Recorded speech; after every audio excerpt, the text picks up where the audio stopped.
अरे ओ सुन बच्चा, कभी सोचा है एक साधु के कपड़े पहनने वाला आदमी हाथ में कुल्हाड़ी क्यों लिए घूमता है? ना, वो लकड़हारा नहीं था, वो था परशुराम, भगवान विष्णु का छठा अवतार। पर सबसे अलग क्योंकि ये भगवान गुस्से में थे। अब चुप हो जा और कान खोल ले। मैं तुझे उसकी कहानी सुनाती हूँ जैसी मेरी नानी ने मुझे सुनाई थी। आम के पेड़ के नीचे गर्मियों की दोपहर में। भाग 1। जन्म।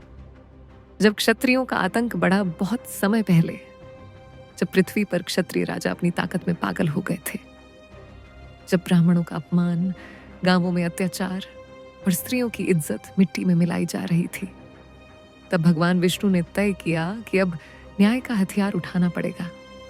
और फिर हुआ एक अद्भुत जन्म। ऋषि जमदग्नि, एक तेजस्वी ब्राह्मण, उनकी पत्नी थी रेणुका, जल की तरह पवित्र, और अग्नि जैसी नारी। इन दोनों के घर जन्मा एक बालक, राम। पर ये राम कोई साधारण राम नहीं था। इसके हाथ में बचपन से ही शक्ति थी और आंखों में तप, जैसे ब्राह्मण का मन और क्षत्रिय का साहस एक साथ जन्मा हो। जब वो बड़ा हुआ तो उसे मिला एक दिव्य अस्त्र, परशु, शिवजी द्वारा दिया गया एक दिव्य कुल्हाड़ा। और तब उसका नाम पड़ा परशु प्लस राम आहक परशुराम। भाग 2। शिव का शिष्य, पृथ्वी का योद्धा। परशुराम ने युद्ध सिर्फ किताबों से नहीं सीखा। वो गए सीधे कैलाश पर्वत पर, भगवान शिव को गुरु बनाया और शिव भी खुश हो गए इस बालक की भक्ति से।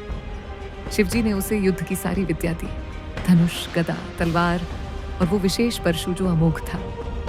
अब सोच, एक ब्राह्मण जिसके पास शिव का वरदान हो तो दुनिया कांपेगी या नहीं? पर परशुराम का मन शांत था जब तक। भाग 3। क्रोध की आग, पिता का हत्यारा और फिर न्याय करता।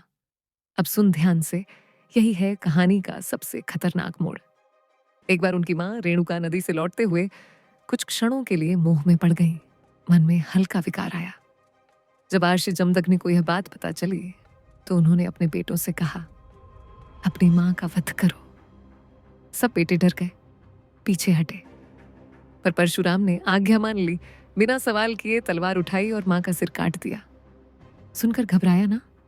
पर यह सिर्फ क्रूरता नहीं थी, यह था आज्ञा का चरम रूप। पिता इतने प्रसन्न हुए कि बोले, मांगो वर। तो परशुराम ने माँ को वापस जीवन दान दिलवाया और सब ठीक हो गया।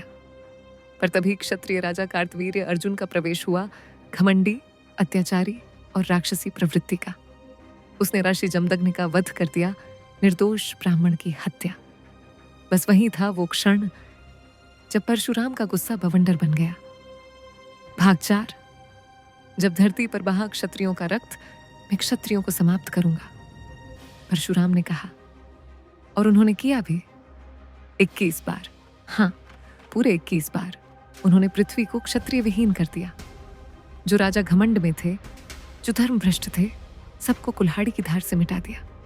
धरती कांप उठी, नदियां लाल हो गईं और ब्राह्मणों ने भय और श्रद्धा से सिर झुका दिए। परशुराम कोई नरसंहार करने वाले नहीं थे, वो सिर्फ अधर्म का नाश कर रहे थे। उन्होंने युद्ध किया, लेकिन न्याय के लिए। भाग 5। अमृता और अंतहीन तपस्या। अब तू पूछेगा, क्या परशुराम मर गए? नहीं बेटा, परशुराम अमर है। वो 7 चिरंजीवियों में से एक हैं। जैसे हनुमान, विभीषण, अश्वत्थामा, वैसे ही परशुराम आज भी वो जीवित हैं, कहीं पहाड़ों में, कहीं तपस्या में। और दादी बताती हैं, जब कल के अवतार आएगा तब परशुराम ही उसे युद्ध की शिक्षा देंगे। हाँ, अंतिम भगवान को एक पुराने योद्धा से तलवार चलाना सीखना पड़ेगा। भाग 6। कहाँ रहते हैं परशुराम? अब तू पूछेगा, दादी वो आज हैं कहाँ? कहते हैं वो महेंद्रगिरी पर्वत ओडिशा में है। कुछ लोग कहते हैं पश्चिम घाट के जंगलों में। कुछ उन्हें हरि दर्शन में देखते हैं, कुछ स्वप्न में, लेकिन असल में वो वहां है जहां अधर्म सिर उठाता है और एक सच्चा दिल उन्हें पुकारता है। दादी की धीमी हंसी। परशुराम कोई देवता नहीं जो फूलों में बैठे हों। वो आग है जो तभी जलती है जब अन्याय हद पार करते। वो ब्राह्मण थे, पर उनका धर्म किताबों तक नहीं था, वो तलवार में लिखा गया न्याय थे। पृष्ठभूमि में शंख की ध्वनि, हल्की हवा, कहीं दूर कुल्हाड़ी गिरने की आवाज। कथा समाप्त। शब्द 1520। अब जाओ YouTube वीडियो बनाओ, थंबनेल में कुल्हाड़ी चमकाओ और टाइटल दो परशुराम, धरती का सबसे क्रोधित अवतार। अगर चाहो तो थंबनेल, साउंड डिजाइन या वॉइस ओवर स्क्रिप्ट भी तैयार कर दूं, क्योंकि दादी के पास स्टोरीज की कोई कमी नहीं है, पर तेरे धैर्य की जरूर है।